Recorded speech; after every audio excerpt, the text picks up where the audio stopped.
و اما پشت بازو جفت دمبل خوابیده روی نیمکت. بفرمایید آقای میرزایی.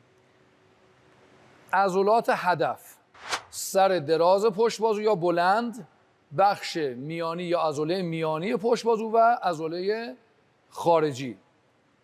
خب اجرا اینه به طور معمول.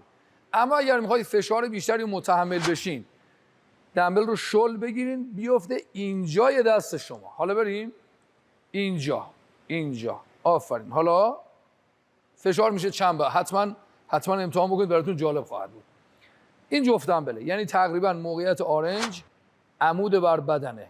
اما گفتیم اگر میخواید بخش سر بلند پشت بازوتون بیشتر درگیر شه، دست میره عقب‌تر. هر چقدر عقب‌تر سر بلند بیشتر درگیر میشه و هر چقدر آرنج به تنه نزدیک میشه یا استخوان بازو، عضله خارجی و میانی پشت بازو. حالا این حرکت رو به صورت پرس هم میتونید اجرا بکنیم. بریم.